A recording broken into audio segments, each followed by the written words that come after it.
to football. Shedeur Sanders, look at him, looking at his new place of work in Cleveland as the Browns rookie minicamp is officially underway. And no rookie camp will have more eyeballs or opinions because the Browns have multiple rookie quarterbacks with Dillon Gabriel also in the quarterback room. And then, of course, the most discussed fifth rounder we've seen in some time in Shedeur Sanders. This also is the time for these two to really set the tone because Kenny Pickett and Joe Flacco will be joining their competition shortly. We're alongside senior NFL writer Jeremy Fowler now. Okay, so this is Sanders' opportunity to really prove why he should be Cleveland's signal caller, right? Kevin Stefanski said this is going to be an open competition for who's going to be QB1. And so, Jeremy, now I ask you, what are you hearing about Shedeur's initial standing in the quarterback race? Yeah, Shay, Sanders will have every chance to make an impression and make this team. So he had a rough pre-draft process with multiple teams as far as how his interviews went. But I'm told with the Browns that was not the case. They found him to be a good person, that he could fit into the locker room. They found him to be accurate. They believe he processes at the line of scrimmage what he's seen from a defense really well. So all that will play into his benefit.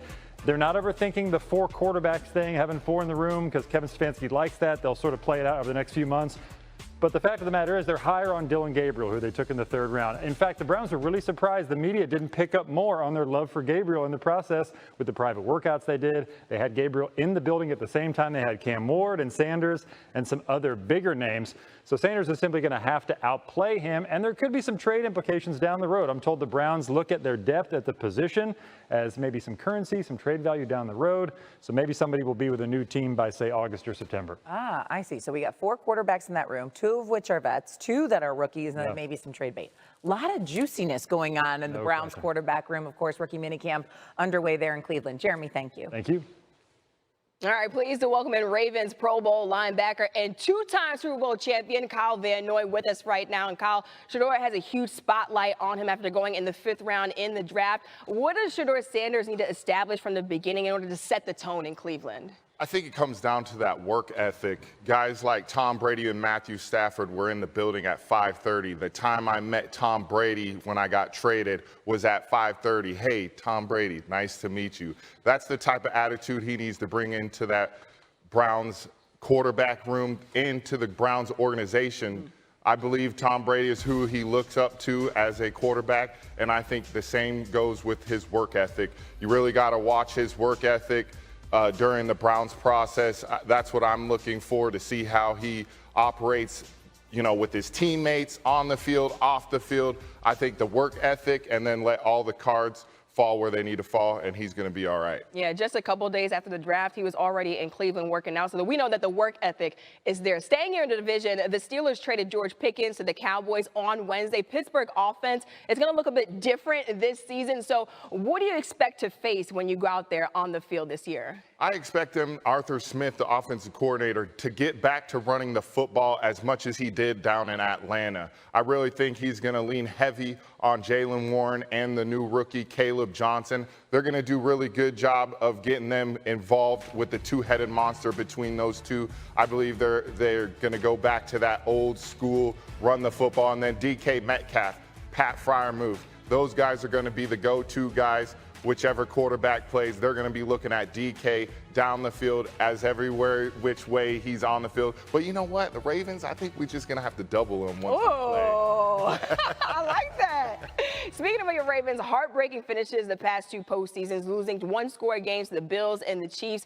What's been the off-season conversation between the vets in order to get over the hump this season? Yeah, I think it's just getting back to the basics. I know it's tedious, I know it's annoying, but just getting back to the basics of doing all the little things right, tackling, blocking, block destruction, hanging on to the football, all those key situations, just continuing to hone on those, and then just take it over when we need to. Our stars to play like stars, and then our role players to play like stars when it's their opportunity, and the next man up mentality each and every game. I think if we continue to do those things, we'll go in the direction we want to go. Very early, but the conversations are already happening about the postseason. Kyle Van Noy with the latest. More from you in just a bit. Rookie minicamp kicking off today in Cleveland, and all eyes on Shedeur Sanders. The QB will wear number 12. Sanders reacted to his new number, saying, quote, "Man, give me number 99. I just want to play ball." That's what you want to hear out of your quarterback. We say hello to NFL reporter Kimberly A. Martin, who is in Berea, Ohio. And Kimberly, what should be expected of Shedeur Sanders on the opening day of rookie minicamp? Listen, Amina, I know I'm here in Berea, as always, but if you were expecting the Browns to know exactly who their starting quarterback is going to be in September, that answer is far in the future. Listen, this is first day of rookie camp.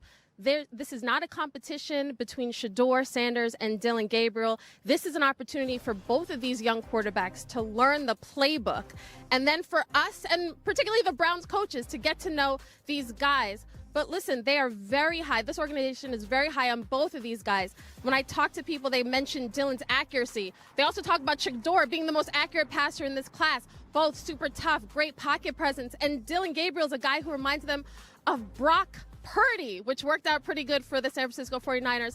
Obviously, the Browns have a lot riding on their QB decision this year. But I can tell you, Amina, if there's any fifth-round pick who's in prime position, who can one day be the start of this franchise, Shedeur is in a great position. But players alike and coaches are high on both of them. So we are a long way from knowing who will be under center come September. Yeah, no decisions being made right now, but of course, all eyes on that quarterback room in Cleveland. Kimberly with the latest. Thanks so much. Let's welcome in NFL analyst now, Mina Kimes. And Mina, we've talked a lot about it now. Shedeur has a very crowded quarterback room to kind of navigate there in Cleveland. And so what will Sanders need to work on most this summer if he wants to get an opportunity to see the field or even start this fall? Yeah, thinking about this as a competition between him and Gabriel in particular, same draft class, for me, it really comes down to showing that he can operate the Browns offense. I saw a rep of him working under center, not something he did a ton of in college. That's going to be a big part of this offense with Kevin Stefanski. It's a run-first offense, a lot of play action, tight ends on the field. But I think Shedeur's accuracy, particularly throwing off of play action, will certainly help him in that regard. He also does a great job throwing over the middle of the field. The thing he has to do better, though, and I think this is so important for him, is just play faster. I think this is part of the reason why he dropped in the draft. Just long time to throw, holding on to the football, drifting in the pocket. That doesn't fly in this offense. So that's something he needs to improve at. I would say both young quarterbacks need to improve at. And if he can improve at that, I think he's got a good shot. Okay, remember there's two veterans that are also in that quarterback room, and Joe Flacco and Kenny Pickett. Mina, stay right there. We have another rookie quarterback fighting for snaps. We'll get to in a minute. All right, Giants rookie minicamp gets underway today. While everyone wants to get a first look at Abdul Carter and Jackson Dart, it's the quarterback position that'll garner the most eyeballs. Here's head coach Brian Daboll on the rookies' developing process. It's new on SportsCenter. Yeah, it's really the same for every position. You know, these guys have a lot to learn. None of them have been out in an NFL practice.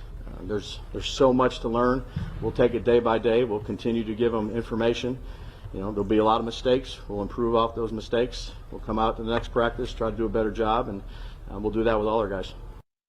Okay, Mina's back here with us now. So Jackson Dart is going to have to go through a couple vets, including Russell Wilson and Jameis Winston, to see the field. What does the rookie quarterback and Jackson Dart need to work on most to get a chance to play? Yeah, I think it'd be best for Dart if he takes time and sits for a while behind those aforementioned veterans to learn really what it's like to run an NFL offense. The offense he ran at Ole Miss, very college-style, heavy play action, much heavier than you would see in the NFL. Lots of RPOs, lots of throwing to guys who are college open but aren't NFL open. He's got to work on all those things, being under center, working on timing his footwork to the progressions of the receivers. And I think it's an excellent opportunity for him, which is why it's a good landing spot, because he doesn't have to play immediately. He's got great tools, great arm, great athleticism. It's really the mental side of the game that he needs to work on.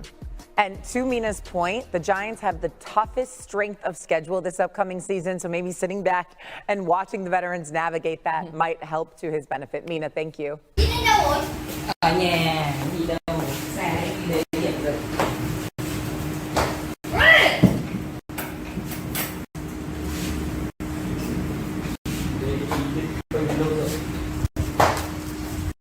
Xin chào các bạn nha. Ngày hôm nay mình sẽ hướng dẫn các bạn đơn giản đó là que kem ốc quế nha. Bây giờ mình sẽ hướng dẫn các bạn.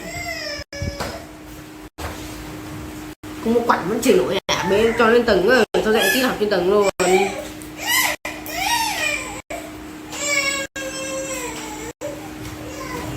Cứ cấp ở dưới đây.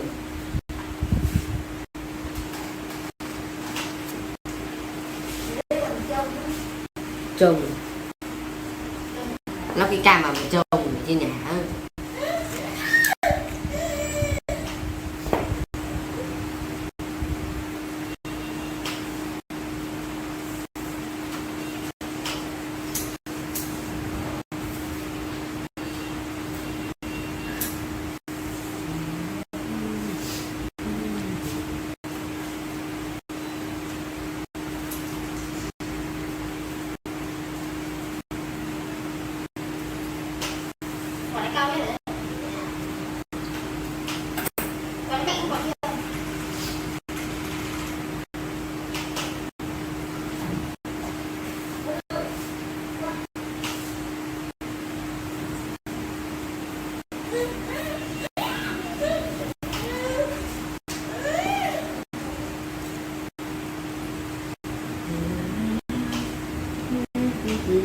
đây mới cho số 2 mà đây em mới cho số 2 mà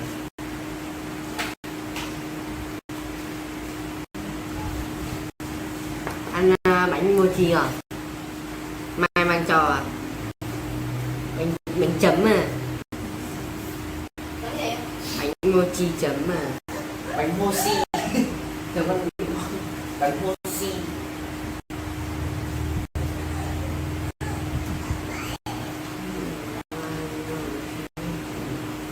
ăn không vẫn còn mà nhưng mà cây mà đánh chưa mang vào hơi bị ngon đấy